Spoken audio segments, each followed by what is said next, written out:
Hello बच्चों, तो आज मैं आपको समाकलन विधि से गति के समीकरण किस प्रकार निर्मित करते हैं इसके बारे में बताऊंगा। ठीक है, समाकलन विधि से गति के समीकरण। ठीक, तो सबसे पहले हम गति का प्रथम समीकरण निर्मित करेंगे। ओके, चलिए।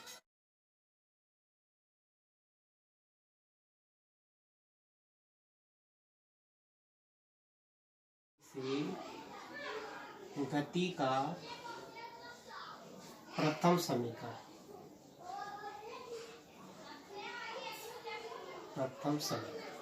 ठीक है। तो देखिए, माना समय t1 पर किसी वस्तु का वेग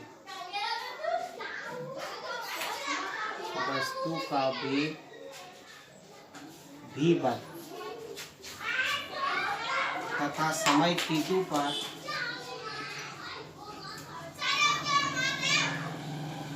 वस्तु का वेग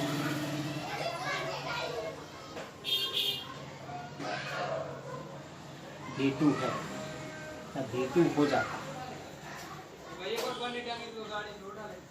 जाता है तब वेग में परिवर्तन हो रहा है, यानी त्वरण बराबर वेग में परिवर्तन बटे समयांतर। ठीक है, त्वरण को हम इसे लिखते हैं वेग में परिवर्तन कैसे निकालते हैं? अंतिम वेग में से प्रारंभिक वेग को घटा देते हैं।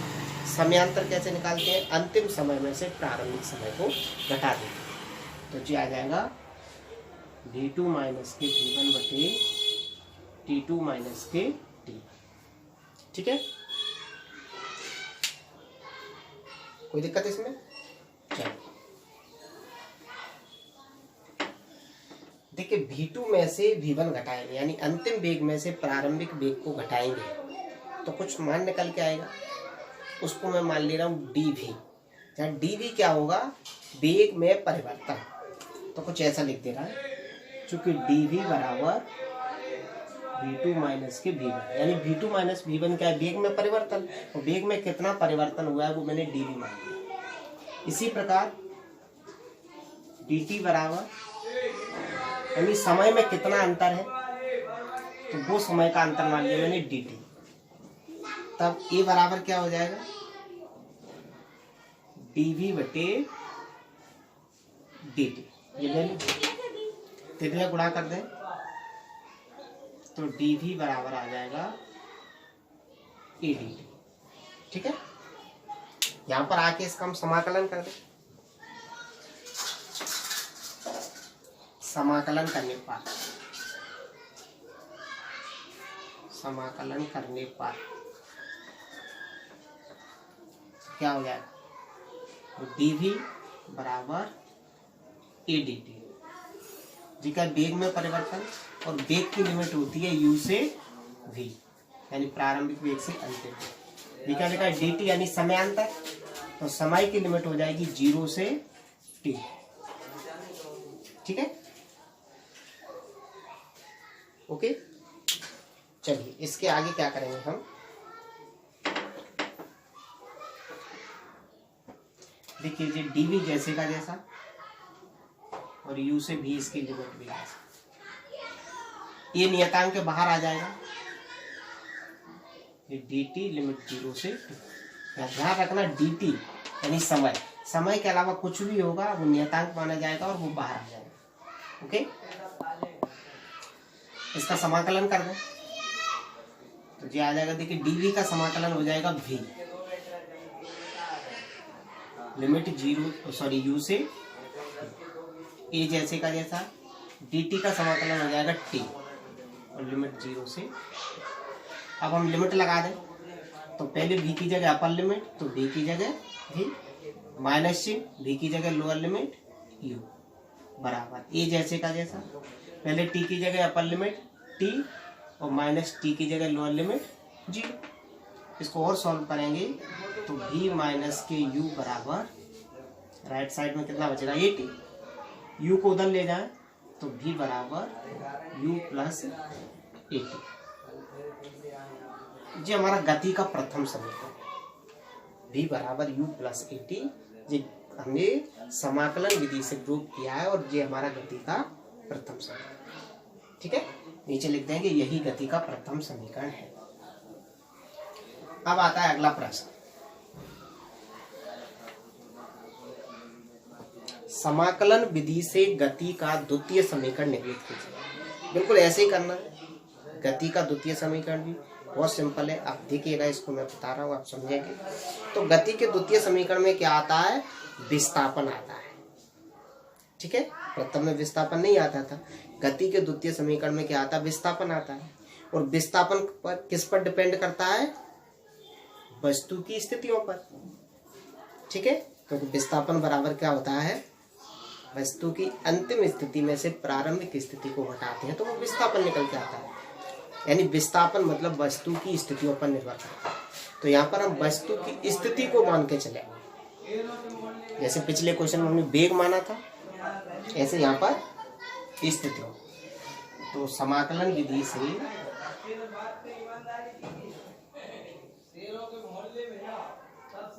से गति का द्वितीय समीकरण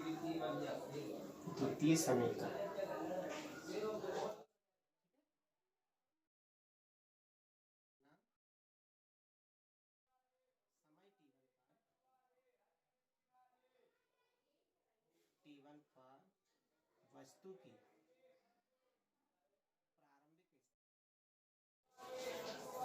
प्रारंभिक स्थिति x1 तथा समय t2 पर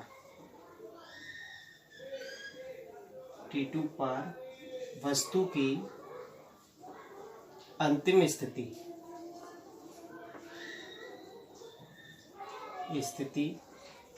x2 है, तब वेग बराबर क्या हो जाएगा, विस्थापन बटे समय या समयांतर, या वेग भी बराबर। विस्थापन कैसे निकालेंगे, अंतिम स्थिति में से प्रारंभिक स्थिति घटा देंगे, तो x2 माइनस के x1 बटे समयांतर t2 माइनस के t1। ठीक है, या भी बराबर, देखिए x2 में से x1 घटाएंगे तो जो क्या आ जाएगा, वस्तु का विस्थापन, मतलब वस्तु का विस्थापन वो मान लिया हमने dx। अंतिम समय में से प्रारंभिक समय को घटाएंगे तो जी आ गए समयांतर, इसको मान लिया dt।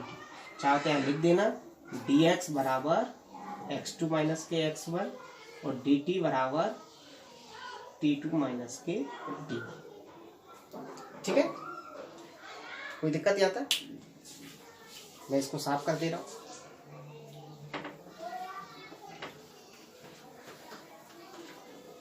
हम इसका तिर्यक गुणा कर देंगे तो क्या आ जाएगा, dx बराबर v dt, यानी जो इक्वेशन है उसका तिर्यक गुणा कर देंगे। v का मान अभी हमने गति के प्रथम समीकरण में निकाला था, v बराबर u प्लस 80, यानी ये गति का हमारा प्रथम समीकरण होता है।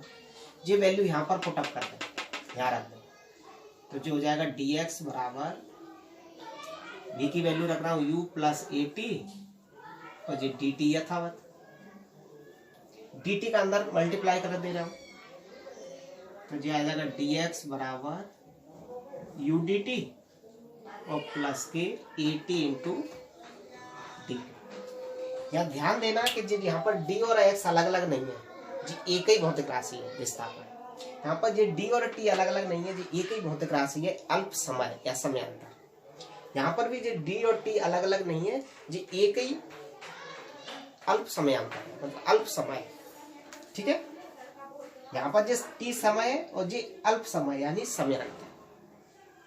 समाकलन कर दें,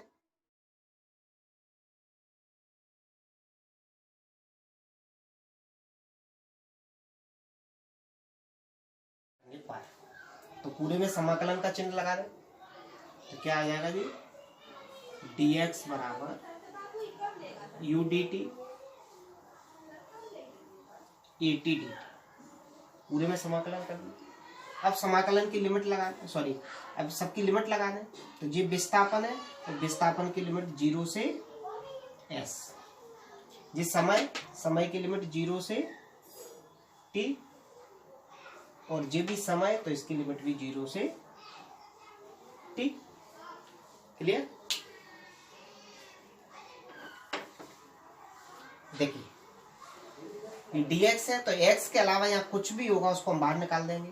ये dt है मतलब समय, तो समय के अलावा कुछ भी होगा वो नियतांक होगा, बाहर आ जाएगा।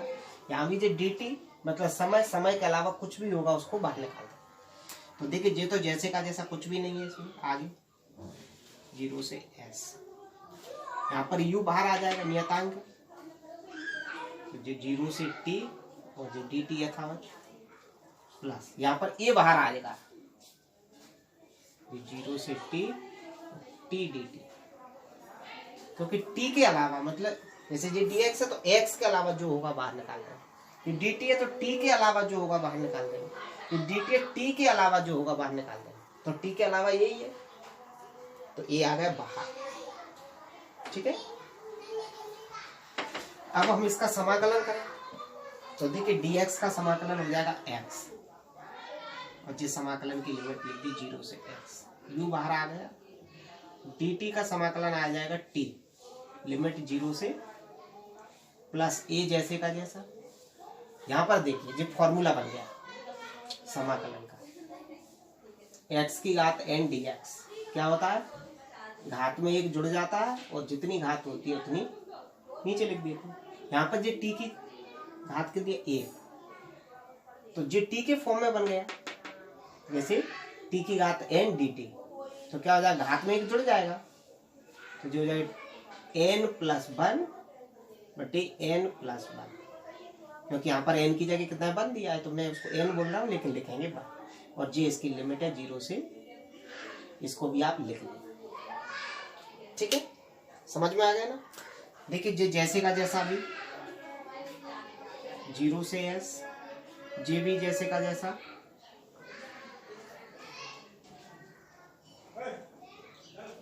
यहाँ पर देखिए t की घात 2 बटे 2, 0 से t, समझ गए ना? ये जैसे का जैसा, ये भी जैसे का जैसा, यहाँ पर ये t की घात 2 बटे 2, इस 2 को बाहर निकाल दूं मैं,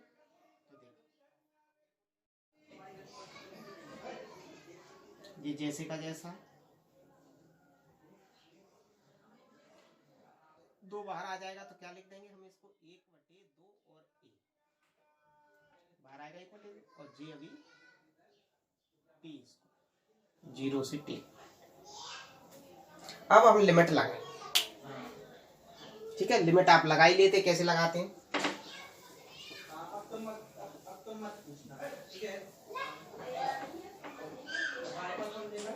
देखिए पहले x की जगह अपर लिमिट, तो x की जगह अपर लिमिट कितना आ जाएगा s, माइनस x की जगह लोअर लिमिट 0, u जैसे का जैसा, पहले t की जगह अपर लिमिट, तो t की जगह अपर लिमिट कितनी है t, माइनस t की जगह लोअर लिमिट, तो लोअर लिमिट कितनी है 0, प्लस 1 बटे 2 a, ऐसे यहाँ t की जगह पहले अपर लिमिट, तो अपर लिमिट कितनी है t, इसके ऊपर बढ़ गया तो लिमिट के ऊपर भी बढ़, माइनस अब t की जगह लोअर लिमिट, तो लोअर लिमिट कितनी 0, इसके ऊपर बढ़ गया तो 0 पे भी वर्ग आएगा, लेकिन 0 पे वर्ग लगाएंगे तो भी उसका मान 0 ही है। इसको और सॉल्व करेंगे तो क्या बचेगा s, ये क्या बचेगा ut, और प्लस 1 बटे 2 at, तो ये हमारा समाकलन विधि से गति का द्वितीय समीकरण है। आप सॉल्व कर सकते हो आराम से, बहुत ही सिंपल। समझ में नहीं आए तो कमेंट करके बताना, चैनल को लाइक करना, शेयर करना और सब्सक्राइब करना। ओके, अब आता है हमारा गति का तृतीय समीकरण, ये भी समाकलन विधि से। ठीक है, तो गति का तृतीय समीकरण,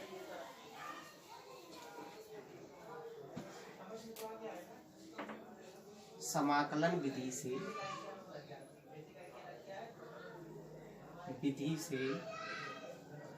गति का तृतीय समीकरण।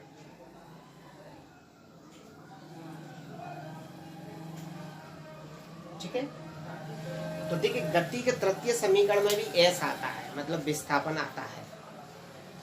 और विस्थापन कैसे निकालते हैं? वस्तु की प्रारंभिक और अंतिम स्थितियों के बीच के डिफरेंस। तो इसमें भी वैसे ही लिखेंगे जैसे गति के द्वितीय समीकरण में लिखा। तो शुरुआत वैसे ही करेंगे जैसे द्वितीय समीकरण में लिखा है, ठीक है। कोई दिक्कत है इसमें? देखिए कहां तक वैसा ही लिखते हैं। माना समय t1 पर वस्तु की प्रारंभिक स्थिति x1 तथा समय t2 पर वस्तु की अंतिम स्थिति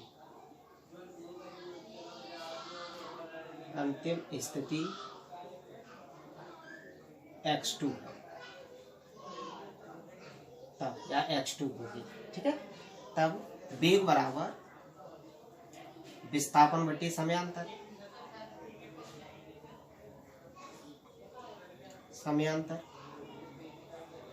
या वेग को v से लिख सकते हैं। तो v बराबर विस्थापन वही x2 माइनस के x1 बटे t2 माइनस के t। v बराबर देखिए अंतिम स्थिति में से प्रारंभिक स्थिति को घटा रहे हैं, मतलब विस्थापन। तो जी जो मान निकल के आता है, मान लीजिए हमारा dx और जी आ गया dt। तो लिख देना, क्योंकि dx बराबर x2 माइनस x1 और dt बराबर t2 माइनस के t। ये विस्थापन x2 में से x1 घटाएंगे तो एक मान निकल के आया, वो मान आ गया हमारा dx, यानी जी हमारा विस्थापन हो गया। अंतिम समय में से प्रारंभिक समय को घटाया तो एक मान निकल के आया, वो है dt, ठीक है। कोई दिक्कत नहीं है यहाँ तक।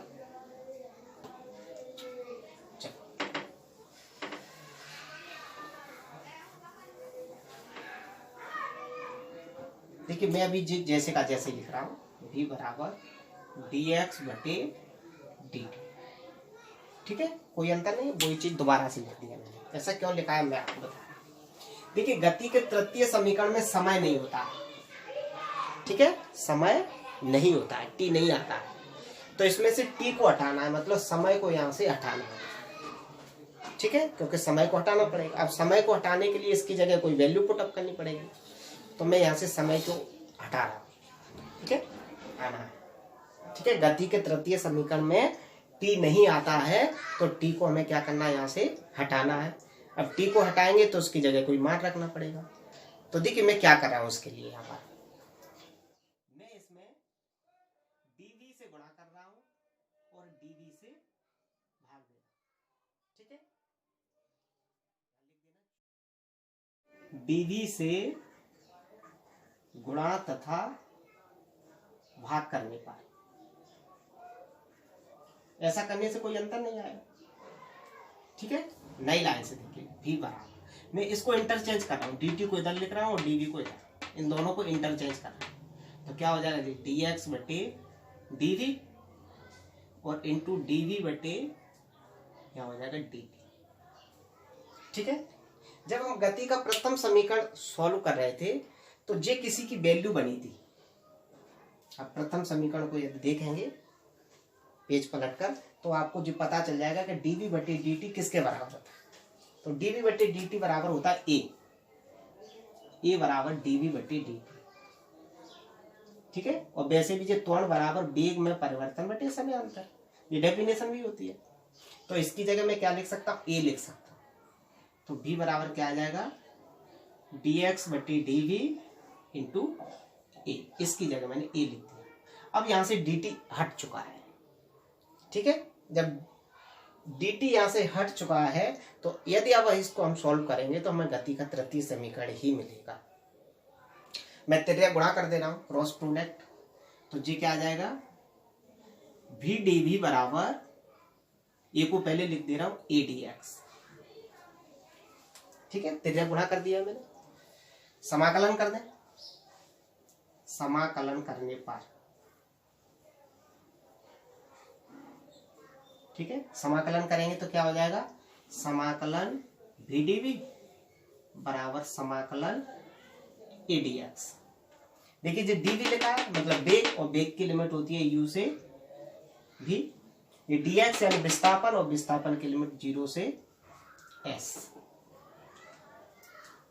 क्लियर? ठीक है, चलिए